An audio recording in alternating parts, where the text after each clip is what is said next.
Chères futures étudiantes, futurs étudiants, parents, bienvenue à cette journée porte ouverte de l'Université du Québec à Chicoutimi qui se déroule cette année non seulement sur notre campus de Saguenay, mais également à l'école NAD-UQAC à Montréal, ainsi que sur notre campus situé à Sept-Îles. Il me fait plaisir de vous présenter notre recteur, Ghislain Sanson. Bonjour. Bonjour, ça me fait plaisir. Merci d'être avec nous aujourd'hui pour cette journée importante. Vous êtes avec nous depuis le mois d'août. Et je pense que c'est donc une première participation aux portes ouvertes de l'UQAC. Et pourquoi c'est important pour un étudiant de participer aux portes ouvertes? Bien, c'est très important pour l'étudiant, ses amis, les parents de faire connaissance avec nos directeurs ou directrices de comité de programme, de rencontrer les professeurs, de rencontrer des étudiants qui font partie de ces programmes-là et d'apprendre à apprivoiser les lieux. Bien évidemment, de rencontrer l'équipe de direction, dont le recteur. Je pense qu'on a préparé plein d'ateliers pour nos étudiants. Pouvez-vous nous en parler un petit peu plus de la programmation de la journée? Oui, absolument. Alors, il y aura des visites, quelques visites sur le campus, des ateliers qui seront offerts aux parents, comment soutenir leurs enfants, comment les accompagner, et bien évidemment, des ateliers pour les étudiants qui iront dans certains programmes à la rencontre des professeurs, des comités de programme et bien sûr des étudiants pour apprendre et connaître davantage. Alors, évidemment, on réserve aussi des surprises à nos étudiants. On parle de bourse, on parle aussi de quelque chose au niveau de l'admission. Pouvez-vous nous en parler? Oui, assurément. Alors, pendant le week-end, tous les étudiants qui auront participé en présentiel ou à distance auront droit à un tirage concernant des bourses pour une valeur de plus de 30 000 $. Également, tous les étudiants qui auront complété une demande d'admission se feront offrir cette demande d'admission gratuitement. Et dans certains cas, les demandes d'admission seront prolongées jusqu'au 1er mars. On parle entre autres de l'école NAD-UQAC. Alors, donc, il y a plein d'avantages à venir nous visiter. Merci d'être avec nous, que ce soit à Chicoutimi, à Montréal, à Sept-Îles. On vous souhaite une excellente journée de porte ouverte. Trouvez des réponses à toutes vos questions, puis au plaisir de vous recevoir l'année prochaine. Et je salue bien particulièrement nos étudiants internationaux qui se joignent à nous à distance. Merci.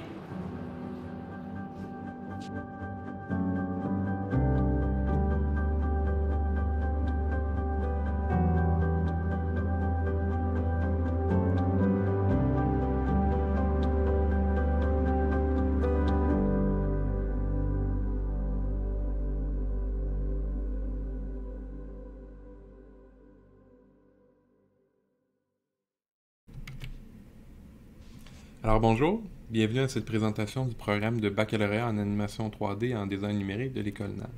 Si tu écoutes cette vidéo, c'est probablement parce que tu as un intérêt à propos de la création 3D et tu te demandes si ça peut devenir ta carrière.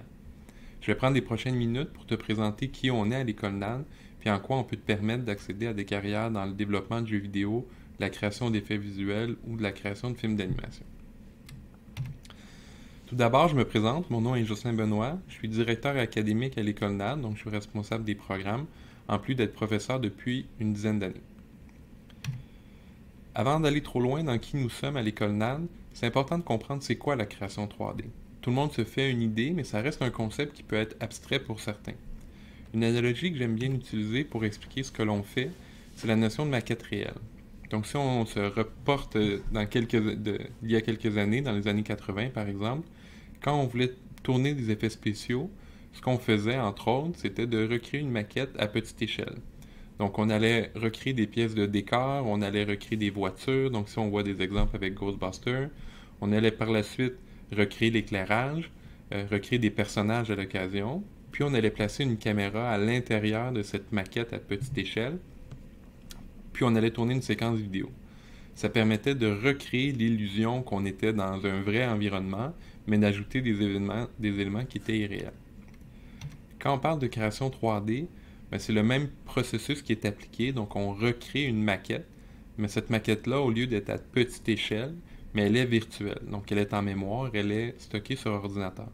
Mais on prend le même processus d'aller créer tous les petits éléments de décor, de recréer les personnages, de recréer l'éclairage, puis une fois que la scène virtuelle est créée, on va prendre une caméra virtuelle, venir la placer au centre, puis on va pouvoir tourner une séquence. Donc ce que l'on fait à l'école NAD tourne toujours autour de la création 3D, autant pour les jeux vidéo, les effets visuels ou le film d'animation.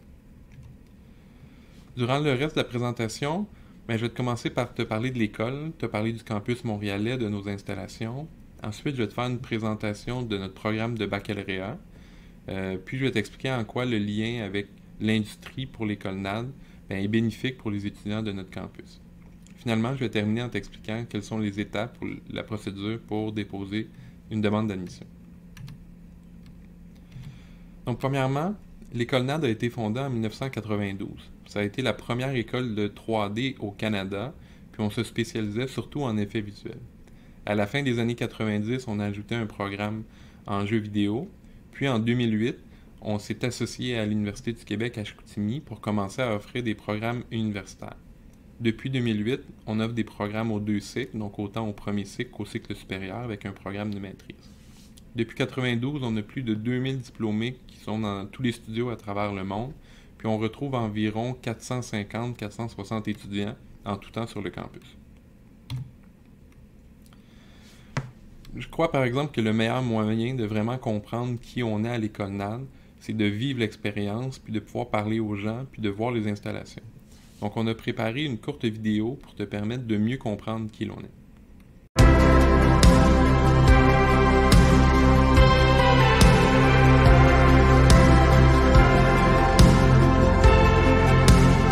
L'avantage de l'école NAD telle qu'elle est maintenant, c'est déjà qu'elle est dans le centre-ville, donc en plein cœur de la création artistique. Ce qu'on fait à l'école, c'est un tremplin pour ce qui va se faire en industrie. On va leur donner les outils pour aller plus loin que simplement représenter des choses. On veut vraiment qu'ils expriment quelque chose. C'est que notre école ne ressemble pas à une université typique. On ne forme pas des petits soldats qui ne font que de la technique. C'est pas ça qu'on cherche. Être artiste, c'est une chose, mais il y a tout un travail, apprendre des logiciels, apprendre des techniques. On a des niveaux de jeu, on design des objets, il y a quelqu'un qui va faire les éclairages, il y a quelqu'un qui va s'assurer que le saut du monstre ou le saut du héros soit bien animé. Le NAD est reconnu pour être exigeant et demander une grande quantité de travail parce qu'on allie théorie et pratique. C'est un rapport presque 1-1. Vous faites un cours théorique, vous avez un cours pratique qui va suivre. Et puis c'est sûr que pendant la semaine de relâche, je leur dis, appelez vos parents, allez faire votre vaisselle, et puis revenez après. Alors oui, c'est sûr, ils sont là parce qu'ils en mangent. Et puis quand t'aimes quelque chose, tu ne vois pas le temps passer. Et l'école NAD, du fait qu'on est dans une université, l'UQAC, on peut offrir des programmes aussi de second cycle universitaire, qui sont des programmes encore plus exigeants, mais qui ouvrent aussi beaucoup de portes. On cherche l'équilibre délicat entre la technique et l'originalité. Ça se fait dans un groupe et c'est ça ensemble qui va faire que les gens vont faire de beaux travaux ici. Sans collaboration, on n'existe pas, on ne survit nulle part. C'est vrai! C'est un laboratoire, un gros laboratoire où vous allez expérimenter. On finit par connaître les gens par leur prénom. Je crois qu'on essaie de garder cette saveur de petite école où on connaît nos étudiants. Ça fait une famille bien tissée. Alors, cette magie-là, ces élèves-là, ils doivent se surpasser. Et ils ont les outils, mais c'est incroyable ce qu'ils font. Et quand on les voit, nous, on va être fiers de ces projets-là. On veut se dire, OK, vous avez amené quelque chose, vous êtes venu utiliser le logiciel pour transformer ce que est actuellement le jeu vidéo, l'animation et l'industrie en général.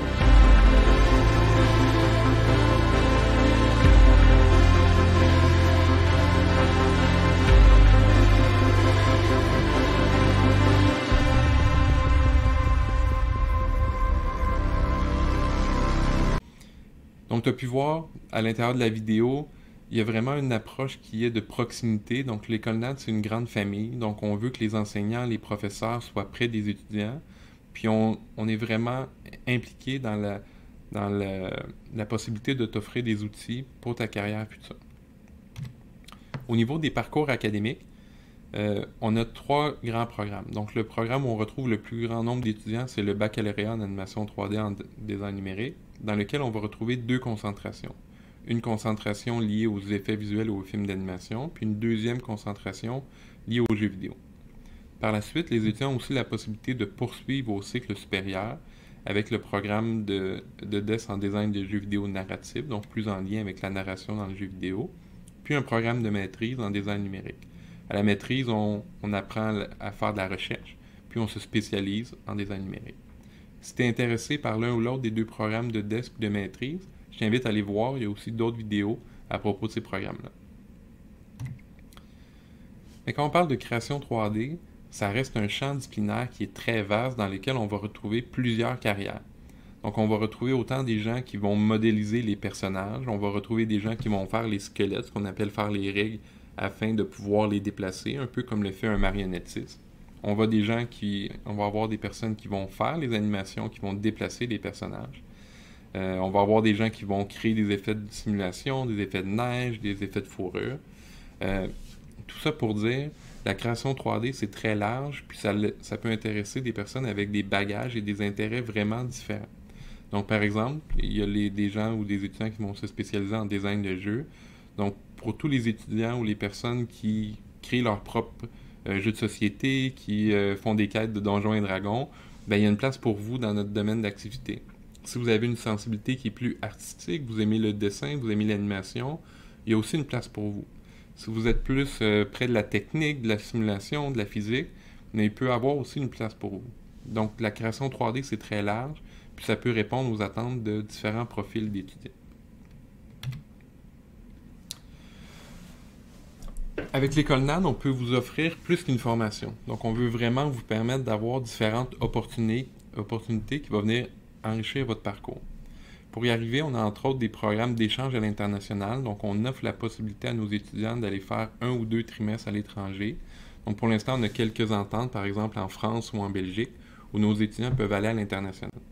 À l'inverse, on accueille aussi beaucoup d'étudiants internationaux. Donc, ça vous permet d'être en contact avec des gens de différentes cultures, de différentes nationalités, puis aussi permettre d'enrichir votre propre formation. Depuis 2019, l'École NAD a déménagé dans des nouveaux locaux. On est très content de cette situation. Situé en plein cœur du quartier des spectacles, sur la place des spectacles, juste en face du musée d'art contemporain. Nos locaux sont ouverts 7 jours sur 7 et occupent 3 étages. À l'intérieur des locaux, vous allez retrouver, entre autres, ce qu'on appelle des zones de production. Donc, c'est des aires où on va jamais avoir de cours à proprement dit, mais c'est des aires qui vont toujours être disponibles pour les étudiants. Ce que vous voyez à l'écran, c'est une représentation des zones de production, puis on voit que ça ressemble beaucoup à ce qu'on va retrouver en entreprise, dans les studios de jeux ou dans les studios d'effets visuels. Un étudiant qui vient à l'École NAD peut faire toutes ses études sans avoir besoin de s'acheter une machine performante et des logiciels, parce qu'il y a des ordinateurs qui sont disponibles sur le campus en tout temps. On va évidemment retrouver différentes salles de cours. Donc ici, vous avez un exemple à l'écran d'une salle classique à l'École NAD. Donc il va y avoir un professeur à l'avant, un enseignant qui va pouvoir faire des démonstrations, faire des manipulations à l'intérieur des différents logiciels. Les étudiants dans le groupe vont pouvoir voir les manipulations de l'enseignant, puis les recréer en ayant accès à leur propre station de travail. Dans notre domaine, le lien entre la théorie et la pratique est vraiment important. Donc, dans la très grande majorité de nos cours, on va avoir une composante pratique qui est très présente. On retrouve d'autres installations, par exemple un amphithéâtre où on va retrouver soit des présentations, des conférenciers, mais aussi des cours. On va avoir aussi différentes installations spécialisées, comme par exemple on a un studio pour le fond vert, on a un studio où on apprend la manipulation d'éclairage. On a aussi un studio qui nous permet de faire de l'interactivité, donc que ce soit avec des Oculus ou des systèmes de capture de mouvement. On a évidemment aussi différentes installations qui permettent à l'étudiant de progresser dans son cheminement. Donc, puisque dans notre domaine, la plupart des travaux se font en équipe, on a plusieurs salles de rencontres, de réunions étudiantes où les étudiants peuvent travailler, brainstormer, créer leurs projets. On a aussi une salle de projection équipée de sièges D-Box. Donc, D-Box est un partenaire avec nous. Donc, autant on va retrouver des visionnements. Donc, souvent, quand on a à créer des effets visuels, il y a des moments où l'équipe de production se réunit pour voir le travail, le commenter, voir les modifications qu'on doit apporter. Donc, cette salle-là peut être utilisée. Puis, on retrouve aussi des étudiants qui vont encoder leur création, leur film, en utilisant la technologie. On retrouve aussi une salle de playtest. Donc, c'est une salle qui est beaucoup utilisée dans la concentration en jeux vidéo. Donc, quand on veut développer un jeu vidéo, c'est important d'aller valider nos questionnements avec les joueurs, avec les utilisateurs. Donc, les étudiants sont amenés à faire tester leur jeu par des testeurs, par des joueurs, puis d'obtenir leur rétroaction pour pouvoir bonifier l'expérience utilisateur. Évidemment, on a encore beaucoup plus d'installations, un studio d'enregistrement sonore, un espace de vie étudiante, un endroit, le lounge étudiant. Donc, éventuellement, tu auras la possibilité de venir puis les consulter toi-même, mais je m'arrête ici. Au niveau du programme, notre programme de baccalauréat en animation 3D en design numérique, bien, comme j'expliquais tout à l'heure, on retrouve 2 concentrations. Une dédiée plus aux effets visuels et aux films d'animation, puis une deuxième dédiée à la création de jeux vidéo. Dans les 2 cas, il y a des éléments qui sont très similaires. Donc, dans les 2 cas, on retrouve un programme de 90 crédits répartis sur 6 trimestres, donc sur 3 ans, autant à l'automne qu'à l'hiver. Le programme est sensiblement coupé en 2. Donc, les 3 premiers trimestres, on va avoir une approche qui est beaucoup plus généraliste. Donc, tous les étudiants vont apprendre les fondements autant en modélisation, en animation, en texture, en rig, parce que c'est important d'avoir une idée, à tout le moins sommaire, de toutes les étapes de la chaîne de production, parce que tous les métiers sont interdépendants. C'est important aussi d'avoir une approche qui est dite généraliste, parce qu'on va se retrouver dans des studios où on va être appelé parfois à faire plusieurs tâches à l'intérieur de la chaîne de production. Donc, les 3 premiers trimestres vont permettre aux étudiants d'acquérir des compétences de base dans tous les domaines. Aussi, il y a beaucoup de nos étudiants qui arrivent à notre programme de baccalauréat et qui n'ont jamais fait de création 3D. Donc, ils ne savent pas encore est-ce qu'ils préfèrent faire de l'animation, est-ce qu'ils préfèrent faire de la modélisation. Donc, ces 3 premiers trimestres-là, généralistes, permettent aux étudiants d'expérimenter puis de découvrir ce qu'ils préfèrent faire à l'intérieur de la création 3D. Par la suite, pour les 3 derniers trimestres, l'étudiant a déjà une meilleure connaissance de toute la chaîne de production, a une meilleure connaissance de ses intérêts personnels. Donc, il y a la possibilité de pouvoir se spécialiser dans un ou l'autre des champs disciplinaires. Il y a différentes possibilités pour l'étudiant pour pouvoir se spécialiser. D'une part, il va y avoir des cours au choix, donc l'étudiant va pouvoir décider de prendre des cours plus en lien avec l'animation, plus reliés à la modélisation de personnages, par exemple. Mais il y a aussi des opportunités de participer à des projets avec des grandes équipes multidisciplinaires. Donc, un autre avantage de notre programme, c'est que dès la 2e année, à chacun des trimestres, il va toujours avoir des projets en équipe, souvent de très grandes équipes de 10, 15, 20, 25 étudiants qui vont travailler ensemble à la réalisation d'un même projet. Le fait qu'il y ait plusieurs personnes qui travaillent sur un même projet, si un étudiant est plus intéressé à faire de l'animation, il va pouvoir se consacrer aux tâches d'animation. S'il y a un étudiant qui est plus intéressé à la simulation, il va pouvoir se consacrer à la simulation. Puis ça va lui permettre de se spécialiser, puis de toucher plus spécifiquement à une branche de la création 3D. Cette approche-là par projet permet aussi à l'étudiant, pendant sa formation académique, de se créer un portfolio. Donc, lorsqu'il va avoir diplômé, lorsque l'étudiant va vouloir aller sur le marché du travail, mais il va devoir soumettre son propre portfolio. Donc, déjà à l'intérieur de notre programme de baccalauréat, l'étudiant termine et il a un portfolio qui lui permet d'accéder au marché du travail. Évidemment, à l'intérieur de la formation académique, l'étudiant va être mis en contact avec tous les outils utilisés à l'intérieur du milieu, à l'intérieur des studios actuels. Donc, j'en nomme quelques-uns comme Maya, comme Unreal, ZBrush, Houdini. Donc, l'École NAD fait toujours une veille technologique, puis on s'assure vraiment que ce que l'on enseigne à l'intérieur de nos cours représente ce que le futur employé va pouvoir utiliser à l'intérieur des studios. Donc, que sa formation est toujours compétente. À l'intérieur de l'École NAD, j'ai toujours trouvé qu'une des meilleures façons de vendre le projet, c'était de mettre de l'avant nos étudiants. Donc, la meilleure façon pour moi de vous présenter ce que l'on fait, c'est de vous présenter quelques exemples de projets qui ont été réalisés entièrement par nos étudiants dans les dernières années.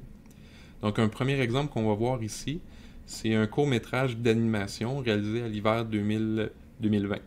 Ce projet-là a été sélectionné d'ailleurs au Sommet de l'animation de Montréal.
Donc le projet qu'on vient de voir, ça vous a permis d'avoir un échantillon de ce que l'on fait à l'École NAD à propos du film d'animation.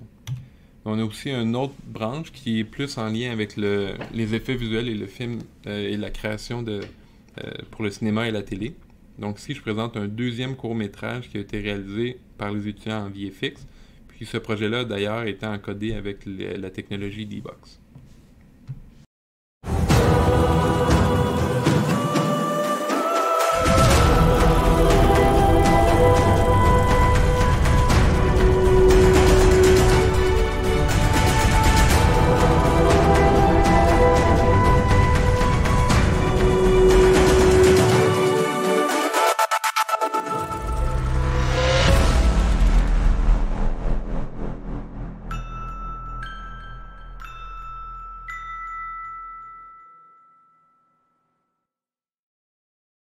Donc si vous voyez, le deuxième vidéo est différent, donc plus en lien avec les effets visuels. Puis un autre champ de spécialisation qu'on couvre, évidemment, c'est le jeu vidéo. Donc le prochain projet qu'on va voir, c'est Epitaph. C'est une cinématique réalisée et rendue en temps réel. Donc ça veut dire que tout le travail qu'on va voir a été fait à l'intérieur d'un engin de jeu, Unreal 4, et rendu en temps réel également. I was born from a skull cracked open by a rock. Their urges still shaped by basic impulses.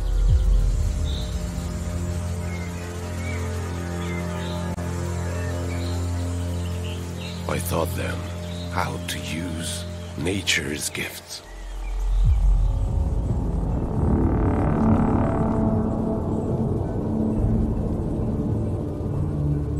Donc si vous voyez un autre genre, un autre type de projet qui est réalisé, encore une fois, par des étudiants en jeu.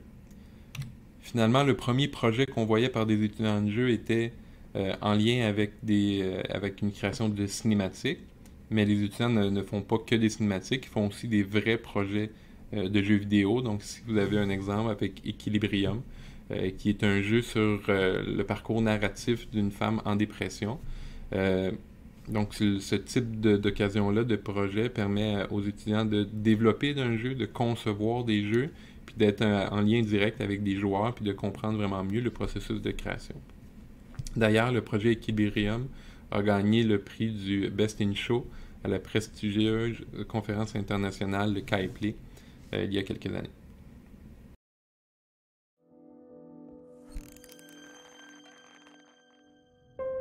Pourquoi je suis comme ça? Je peux pas être normale. J'ai l'impression que ça fait comme 3 ans que je dors pas.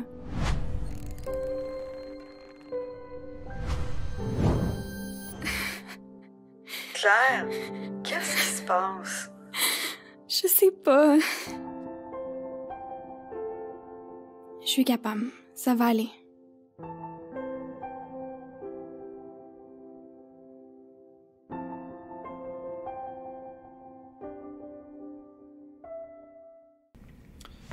À l'intérieur de la formation, les étudiants ont aussi la possibilité de faire des stages. Donc, les étudiants ont la possibilité de faire 1 à 2 stages crédités. Puis ici, vous voyez des exemples d'entreprises dans lesquelles nos étudiants sont allés dans les dernières années. Donc, on retrouve différents studios de jeux ou de films, par exemple ProDWFX, Eidos, Ubisoft, Warner. Mais on voit aussi que nos étudiants se placent dans d'autres domaines connexes qui ne sont pas toujours en lien avec les effets visuels ou le jeu vidéo, par exemple Bombardier Aéronautique, Autodesk ou même l'Agence spatiale canadienne qui a un projet de simulation. Évidemment, quand on choisit une carrière ou quand on choisit un programme de formation, un des éléments qui est important, c'est le taux de placement. Donc, on veut suivre une formation, mais on veut surtout avoir une carrière par la suite. Donc, on a réalisé des sondages auprès de nos diplômés. Donc, c'est un sondage qu'on a réalisé l'année dernière.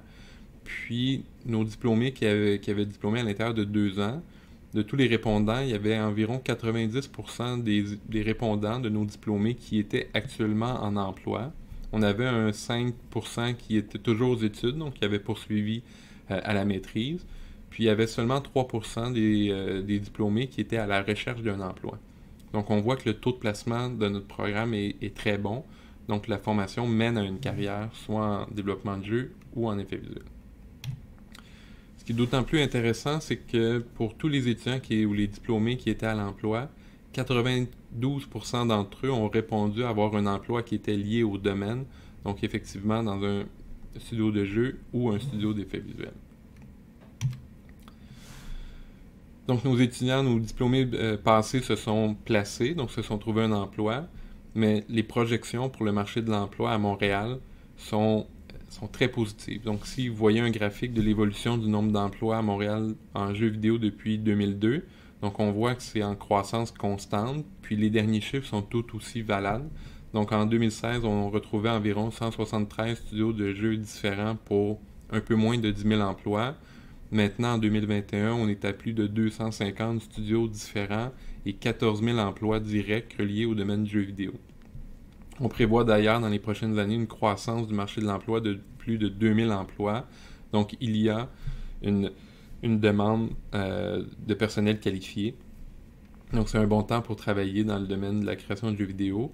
C'est tout aussi vrai à l'intérieur du domaine des effets visuels. Donc, il y a aussi une demande croissante d'emplois. Ce sont aussi des emplois qui sont bien rémunérés. Donc, le salaire moyen des professionnels en production va tourner autour de 64 000 à 70 000 dollars annuellement. Au niveau du coût de la formation, donc si vous êtes un étudiant québécois, donc c'est les frais normaux reliés à une formation universitaire. Donc, pour une formation de 3 ans, donc la facture pour les 3 années au total revient à environ 10 000 dollars. Si vous êtes un étudiant canadien, français ou belge francophone, la facture va s'élever, encore une fois, pour un total pour les 3 ans à 27 000 $.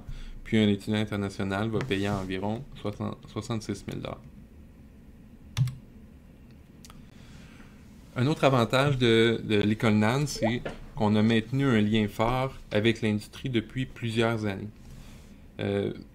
Peut-être que vous n'êtes pas au courant, mais Montréal occupe une place enviable sur la scène internationale lorsqu'on parle de la création numérique. Donc si on prend le jeu, encore une fois, mais c'est la même chose pour effets visuels ou pour l'immersion, mais Montréal représente la troisième ville en importance au monde avec contenant le plus grand nombre d'emplois. Donc il y a Los Angeles qui est un pôle important d'emplois, on va retrouver le Japon également, il y a beaucoup d'emplois, mais Montréal vient au 3e rang. Donc Montréal et le Québec viennent au 3e rang. On a vraiment une expertise qui est reconnue à travers le monde, ce qui explique pourquoi beaucoup de studios viennent s'installer à Montréal. On a aussi un écosystème à Montréal et au Québec qui est diversifié. Donc on va évidemment retrouver des studios de jeux, on va retrouver des studios de films, mais on va retrouver aussi beaucoup de compagnies de développement logiciel. Par exemple, Unreal est venu s'installer, Unity, Autodesk. On va retrouver aussi beaucoup de laboratoires de recherche. On va aussi retrouver beaucoup d'entreprises reliées au divertissement, mais qui utilisent également la création 3D, par exemple Human Factory ou la SAD. Puis l'école NAD fait vraiment partie de ces écosystèmes-là et vraiment en lien avec toutes ces entreprises-là. Ce que ça nous permet de bonifier l'expérience de nos étudiants en mettant en contact les étudiants avec l'industrie. Donc, par exemple, à la fin de leur formation, les étudiants qui font leur projet de synthèse, donc leur projet de fin d'études, ont la possibilité d'être accompagnés par un mentor de l'industrie qui va venir les guider dans une relation 1 à 1. Ça nous permet aussi de souvent inviter des personnes ou des professionnels à venir critiquer le travail de nos étudiants, les conseiller, participer à des productions. Donc, ça arrive fréquemment que nos étudiants sont mis en contact avec des personnes de l'industrie. La moitié des cours sont donnés par d'excellents professeurs à l'interne, mais il y a aussi l'autre moitié des cours qui sont donnés par des chargés de cours. Tous ces chargés de cours-là sont des professionnels de l'industrie qui travaillent dans les plus grands studios, Ubisoft, Rodeo FX, Warner Brothers, et j'en passe. Puis ça permet vraiment à l'étudiant d'avoir autant un accompagnement près ou rapproché des professeurs, mais aussi un contact avec le milieu du travail, avec les différents studios. Évidemment, l'enseignement est de qualité, mais ça permet aussi à l'étudiant de se développer un réseau de contacts pendant ses études, ce qui facilite son placement par la suite. Donc souvent, je dis aux étudiants que les 3 années du baccalauréat, on peut le voir comme une longue entrevue. Donc quand on arrive à la fin du processus, bien, on a déjà un réseau de contacts, puis ça facilite la recherche pour un emploi. Le fait d'avoir un bon lien ou un lien fort avec l'industrie, bien, ça nous permet aussi d'enrichir la formation à l'extérieur des cours pour les étudiants. Donc, ça arrive fréquemment qu'on va inviter des conférenciers à venir parler de leur expérience, parler de leurs projets, parler de leur recherche, puis échanger tout simplement avec nos étudiants. Donc, un exemple parmi tant d'autres, donc on a le directeur créatif à l'époque de Forerunner, qui était Jason Vanderberger, qui était venu présenter ses recherches sur la psychologie du joueur, donc le Big Five. On avait aussi eu Pascal Lepage-André, qui était une diplômée du NAD, mais qui travaillait pour Disney, le studio d'animation de Disney, qui était venu échanger et parler de son parcours professionnel, parler du métier de layout artiste également. On a d'autres compagnies, par exemple Moment Factory, qui sont venues dans le passé présenter des projets qui avaient été réalisés. Puis d'ailleurs, Moment Factory est venu représenter à nos étudiants, pas plus tard que la semaine dernière, un projet de Lumina qu'il avait fait au Japon. Puis des conférenciers, il y en a plusieurs, donc ici j'en mets quelques-uns à l'écran pour vous donner un peu une panoplie de ce que l'on offre. Donc on va aller autant dans le jeu vidéo, dans les effets visuels, dans le film d'animation, dans les autres technologies. Donc ça vous donne quand même une courte idée de ce que vous allez pouvoir avoir parmi nos murs. Aussi, mais c'est important pour nous de faire rayonner le travail de nos étudiants. Donc, on incite beaucoup nos étudiants à soumettre leurs créations dans des festivals, dans des concours. Puis on aime qu'ils rayonnent à l'international, mais aussi sur la scène locale. Par exemple, vous êtes peut-être déjà au courant, mais Ubisoft Montréal organise depuis 9 ans un concours interuniversitaire où toutes les universités peuvent présenter des prototypes de jeux. Durant les 9 années où le concours a eu lieu, les étudiants de l'École NAD ont participé 5 fois au grand gagnant de l'édition, donc à l'équipe. Puis ils ont amassé au total 31 prix, là, autant des prix de direction artistique, de design de jeu. Il y a même 2 jeux qui ont été sélectionnés et qui ont gagné le prix du meilleur jeu vidéo étudiant canadien. Puis il y a 2 équipes qui sont allées présenter leurs jeux dans le concours de la foire de l'E3, par exemple, en 2017. Donc, ça peut peut-être vous donner une meilleure idée de ce que l'on fait à l'École NAD, de l'approche que l'on prend au niveau des programmes et en quoi on peut vous permettre d'accéder au marché du travail ou de vous donner une carrière en 3D. J'espère que j'ai réussi à vous convaincre de qui on est, puis j'espère que vous allez vouloir vous joindre à notre famille dans les prochains mois, dans les prochaines semaines. Si vous êtes intéressé à poursuivre votre parcours académique avec vous, vous voyez à l'écran les étapes à suivre pour déposer une demande d'admission. Donc, la toute première étape est de présenter un dossier visuel, donc qui va être en ligne, soit sur ArtStation, sur Behance, sur Wix. Par la suite, vous allez sur le ucag.ca/admission en ligne pour remplir la demande ou le formulaire de demande d'admission.